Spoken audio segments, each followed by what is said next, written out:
You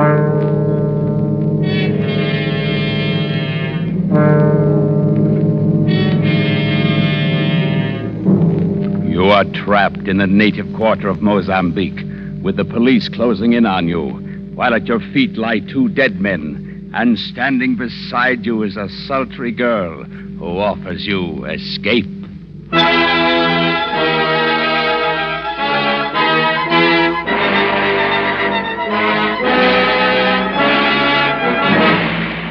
We offer you Escape, designed to free you from the four walls of today for a half hour of high adventure.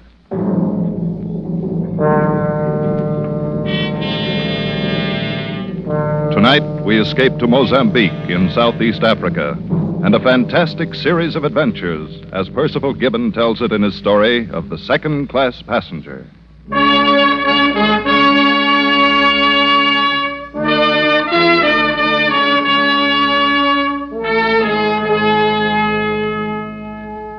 That's me, Ronald A. Dawson, second-class passenger. Oh, I could have afforded first class by pinching a little here and there, but nobody back at Ralston's department store in Cedar Rapids will ever know.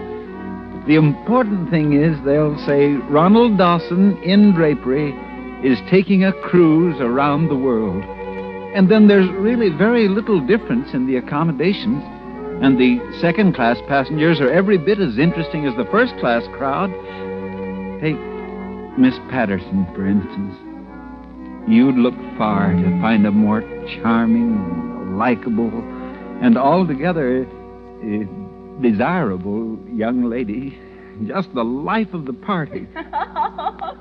We'd gotten to be quite good friends by the time our cruise put in at Mozambique. Although the competition was always stiff, I can tell you.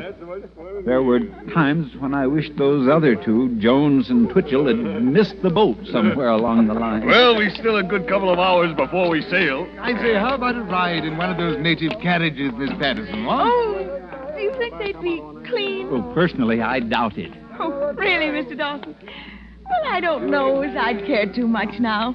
That wozo made me woozy. Great stuff, Owozo. It would take a Greek to think of a drink like that. Or to drink it. I say, Miss Patterson, you kill me. We might do the fort, you know. The guidebook says it's a main point of interest. No. Let's see. Built by the Portuguese in 1640. Oh, never mind the statistics. I dare say the fort's as dreary as the rest of this place. Yes. Mozambique's not at all like what you'd imagine Mozambique to be like. What? What? Yeah, it's a one-horse town, all right. Main street and a couple of alleys. And so dirty. You know, you'd think they'd do something about it in this day and age. Well, it'll be a relief to get back on board ship and have a nice hot bath. And real American food instead of that greasy fried octopus we had for lunch at that Greek place. Oh, yes, weren't they awful? They're part of the broadening experience of travel, huh? Yes, I suppose so. Like that cute idol I bought. You know, I just can't wait till I... Oh, Mr. Dawson, Yes, Miss Patterson? where's my idol? Why, I thought Jones had it, or Twitchell. Not me, old man. Oh, no, old boy. You insisted on carrying it for Miss Patterson. Don't you remember? Oh, dear, I must have left it back at the Greek restaurant. I'm so sorry. I did so want that idol. Do you think you could go back for it, Mr. Dawson? Well, yes, Miss Patterson, of course. That is, though I wonder if I'll have time before the boat sails. Oh, I'm sure you will if you hurry. Certainly, old man. You got more than an hour yet. Well, I rather thought It would I'd... be terribly nice of you. Yes, well, I'll go at once. Oh, you are so kind, my dear Mr. Dawson. Now, mind you don't miss the boat. Oh, goodness, I'll try not to. Why, chances are I'll catch up with you before you reach the landing stage. All right. And we'll wait for you till the very last minute. I could have throttled that supercilious Jones, insisting I had time. I knew there was time, but I had no desire to run off after a heavy bronze curio and leave Jones and Twitchell alone with Miss Patterson. She was too nice a person. and they were such dreadful bores. Yes, and I suspected them of being phonies, too. But there was no helping it now, so I made my way back up the main street toward Lazarus' restaurant, where we'd had our indigestible Greek lunch. Somehow this main street of Mozambique looked different now in the quick African twilight. The little saloons and the sidewalks were filling with men of every nationality and color, and many of them wore knives thrust through the belts of their thin white suits. Knives that looked as sharp as the glances they threw at me. And I must confess, I felt a little strange and unwanted. And then, lounging toward me in the crowd, I saw a large woman clad in a sort of burnous, but her brown face was unveiled. Her lips were painted scarlet, and from the corner of her mouth dangled a cigarette. Her eyes were heavily mascaraed, and when she looked at me, terror seized me. I was afraid she would speak to me, and I didn't know what I should do or say, but she didn't. Instead...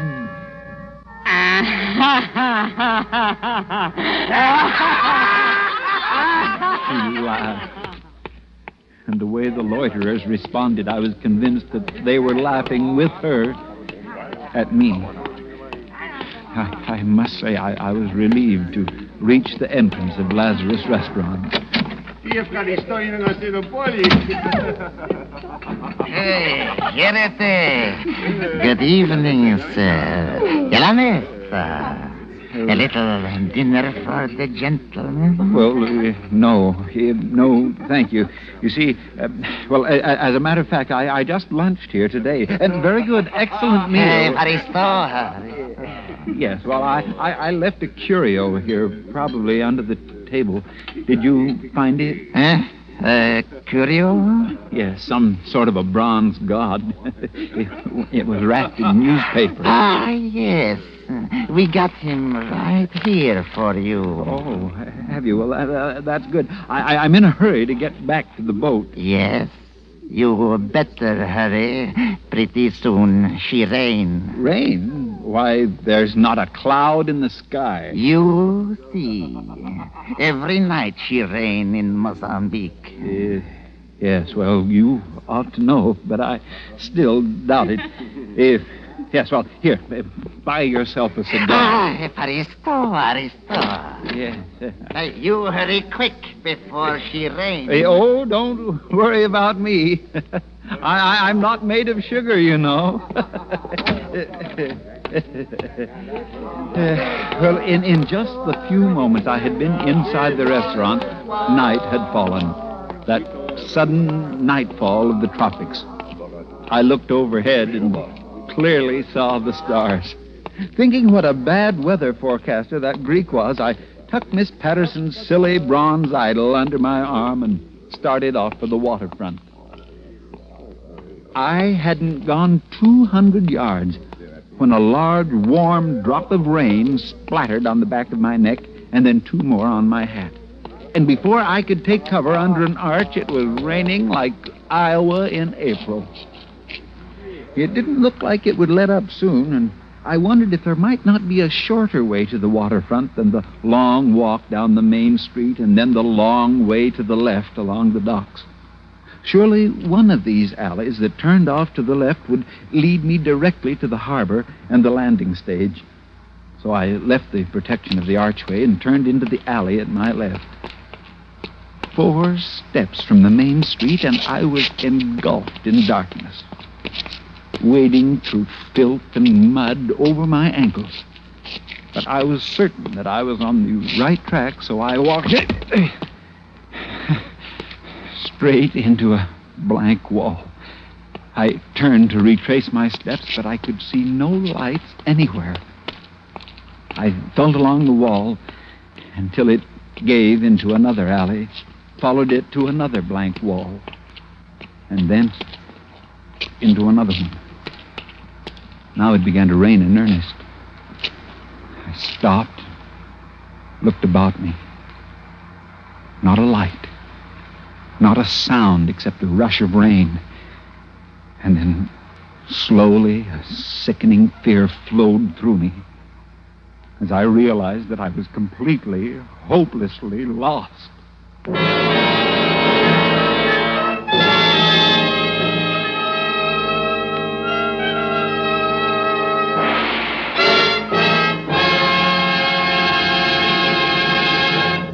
For want of a nail, the shoe was lost. For want of an angle, the job may be lost. Every Friday night, reigning stars and rising stars of show business bring their best acts to CBS and get advice for improvement from three top showmen, Clifton Fadiman, Abe Burrows, and Broadway playwright-director George S. Kaufman. It provides an unparalleled hour of entertainment, plus an unusual look at the inside of show business. The program, This is Broadway. The time, Friday nights. The station, most of these same CBS network stations. Don't miss This is Broadway. And now, we return to the second act of Escape and tonight's story, Second Class Passenger by Percival Gibbon.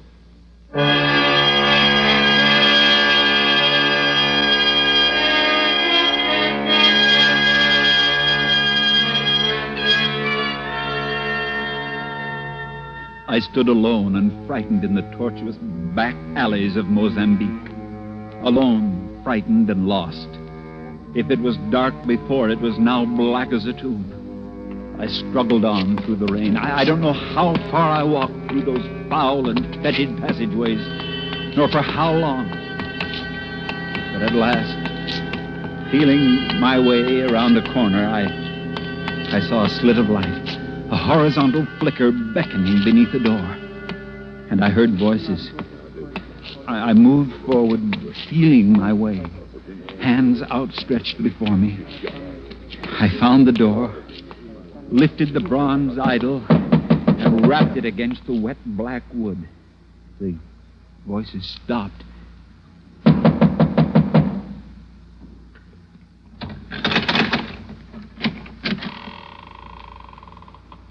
What do you want? I've lost my way. I'm wet through, and I don't know where I am. Would you please let me in? Yeah. Of course you may come in. You aren't exactly whom we expected, but come in. Come in.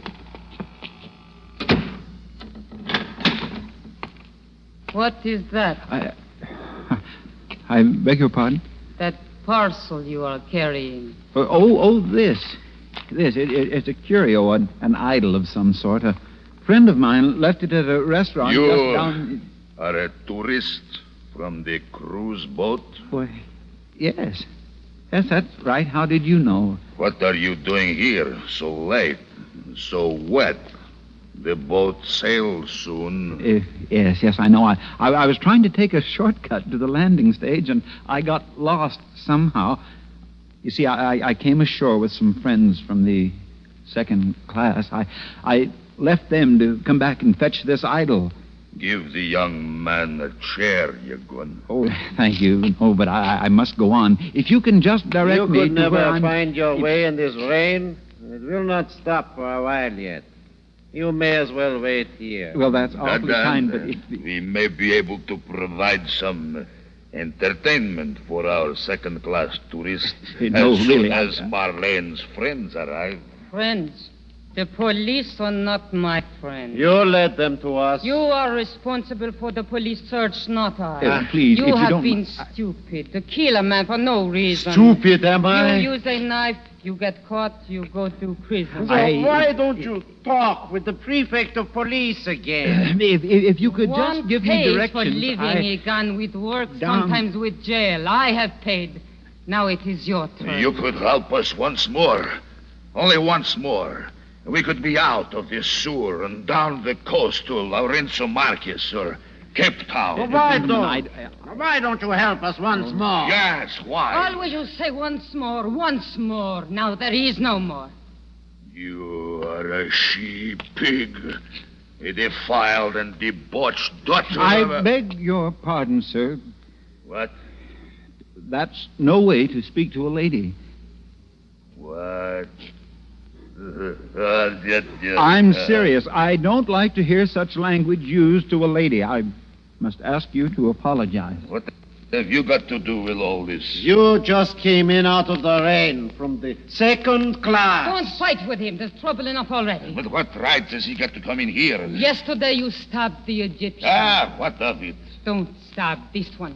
You want the police to find you here with a corpse? A corpse? What does it matter how the police find us? We wait for them. Because we have no choice. You put them on us. We should do away with you. Why do you lie, even to yourself? Why must you hide your own blame behind my skirts? You are not man nor beast. You are just... Don't go on. Don't you dare say it. There! You are just a cochon. No one says that to me. He got a knife. Thief! No, you don't. Why, you meddling American fool.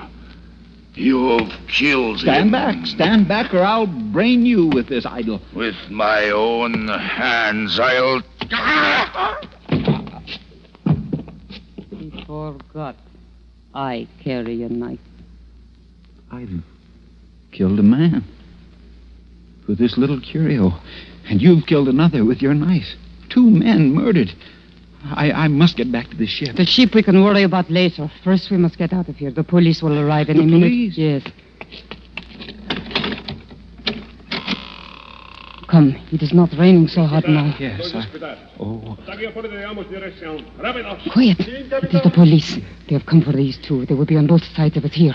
Hold my hand. Yes, Stand perfectly still. I will tell you when it's safe to move. Now, they are all around us, so they won't hear us. Come, now. Where are we going? We are escaping. But if you know from what we are escaping, you would not care where. Hurry. Hang on to my hand and hurry.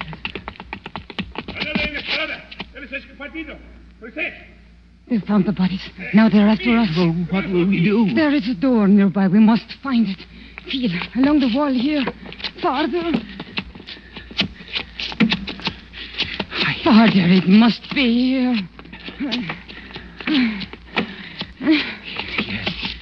Yes, here it is. Push it in. It won't budge. It's bolted from You inside. must push it in. It's the only way. All right. Not yet. Hit it again. It's giving. Once more. Good, my friend, my great strong friend. Up these stairs now, quickly. Yes. Where are we going now? To the roof. Wait. The rain has stopped. Yes, the stars are coming out. Look, across the rooftops. There is your ship out in the harbor. I must get to it.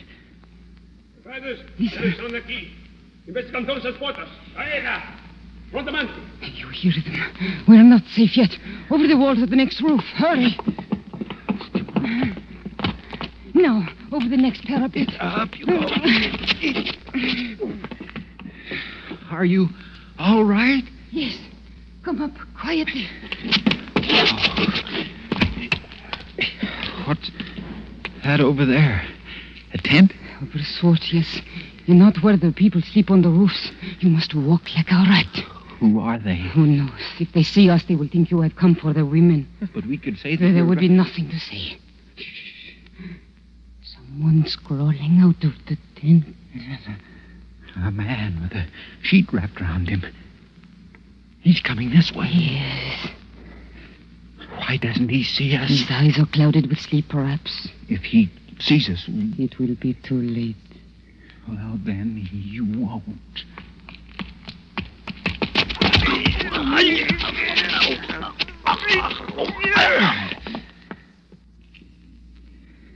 There. That took the fight out of him. Take this, my little knife. Just a prick and he's quite safe. No. He's still enough now. He can't harm us. It was splendid. With only the bare hands to make an armed man. Armed? I didn't know he was armed. Of course, that you may always be sure. Look, there in his belt. A dagger? Yes. You are truly magnificent, my friend. You are a man. And you? Yes. You are a wonderful woman.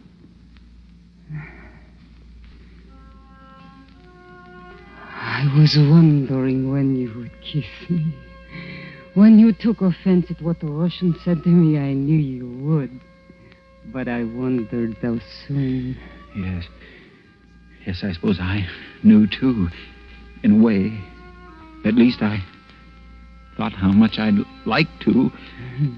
But I wouldn't have had the courage before all this, I suppose. Courage. Your courage is of the lion. Your strength is of the My great... boat. What? My boat. I mustn't miss it. You want to go back to the second class? Well, that's what I was trying to do when I knocked on your door. I've missed my dinner as it is. Missed your dinner. Yes, that is so. But haven't you gained something else? What? Me. Look. Oh. Now, look at me. Is it nothing, friend, that you have saved me for yourself? You conquer men as though you were bred on the roofs of Mozambique. You fight like a hero, a rush, a blow, a tumble, and you have them lying at your feet. I'd fight. I'd fight for you as long as there was anyone to fight. You would. I know you would. You lead on. Where? Wherever you will. Come.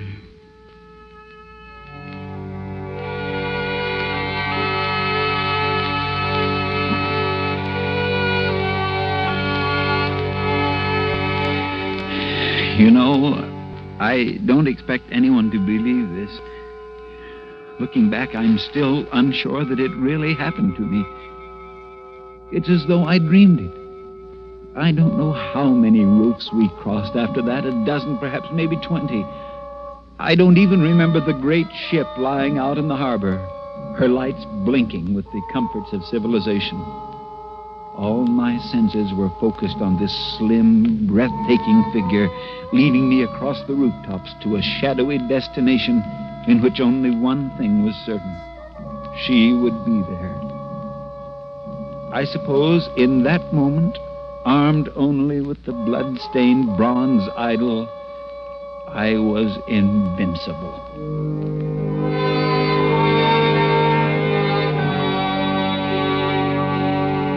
At last, she led me down a creaking wooden stair that hung precariously on the sheer side of a house. And once more, we were in the mud of a gloomy alley.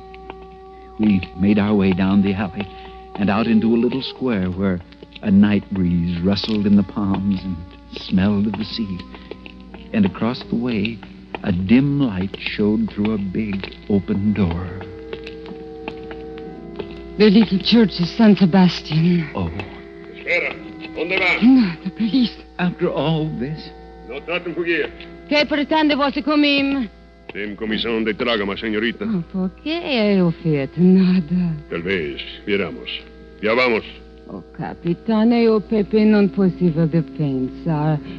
Non nesta ocasione, signorina, indo con la polizia. What does he want? He says he won't let me go. The devil he won't. What does he want you for? Oh, my friend, these little policemen, they always arrest me when they get a chance. It is tiresome. Bastante. Cale a boca. Vamos. No! Take your hands off her. Leave her alone. Outra palavra, senhor. E prisão por ti também. Run! Run before he can get to his feet. Yes. No, not that way. Into the church to sanctuary.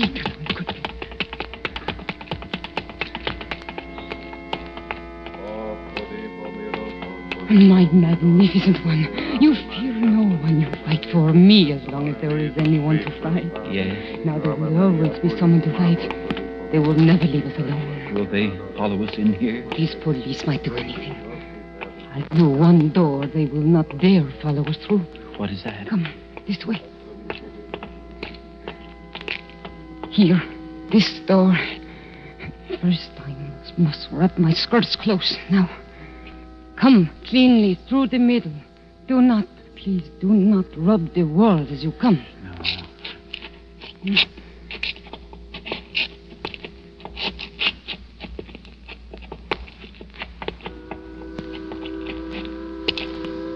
There. We are safe for a while. They will not follow us through that door. Why not? It was the door of the unclean, the door of the lepers. The door of the... It is all right. We didn't touch the portal. Oh. See, at the far end of the alley are the lights of the waterfront. Yes. Where do we go now? We have a little time now to breathe the clean air of the harbor. And then I know a little cafe will wait. Someone is coming. Step walk in the shadow until they pass. I've never seen such a rainstorm. It certainly was something right home of our Listen. What is it? I wonder what's happened to good old Dawson. Drenched, no doubt. What? Oh, I do hope he's found my idol. The idol. I must return the idol. No, don't. My friend, this is the greatest danger of all. Can't stand here and wait any longer for him. No, of course not. We missed dinner as it is. Goodbye. Don't go. Don't go. Don't go. In there to eat, because I'm just starving to death. Hello there. Yes, Mr. Dawson. Well, I got here before you, it appears. Oh, did you find the idol? Yes, but for a moment there, I was afraid I should miss the boat. I say, old boy, well, you're a bit disheveled, what? Yes, I got caught in the rain. And my idol. Oh, Mr. Dawson, you got it all dirty. Yes, it is a bit mussed. I dropped it once or twice, I fear. Well, that was clumsy of you. Nothing that a little soap and water won't put to rights, I dare say. Well, we better hurry along. I'd hate to spend any more time in this dreadful place. So should I. Whoa, there's the whistle. That's the last warning, no doubt. Come on, everybody. Yes. Are you coming, Dawson? Don't stand there mooning. We'll miss the boat. Yes, in just a moment. I say, is there someone standing over there in the shadow of that alley?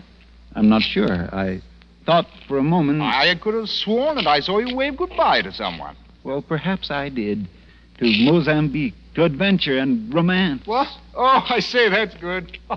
That's very good. Adventure. Romance. What? In this pest hole?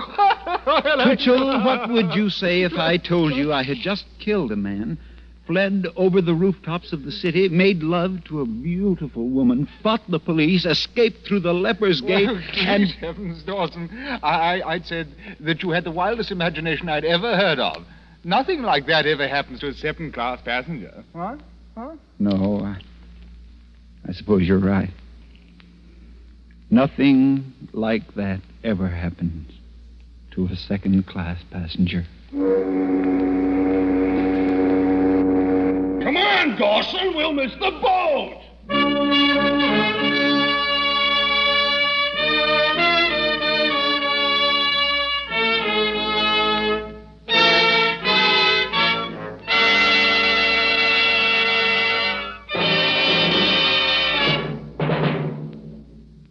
Escape is produced and directed by Norman MacDonald.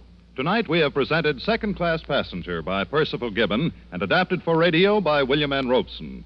Featured in the cast were Parley Bear as Mr. Dawson and Georgia Ellis as Marlene, with Paul Dubove, Ben Wright, Vivi Janis, John Daner, Edgar Barrier, and Nestor Paiva. Special music arranged and conducted by Wilbur Hatch.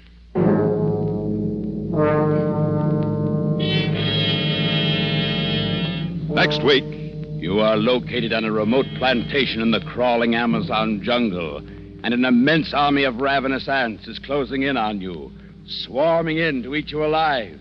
A deadly black army from which there is no escape.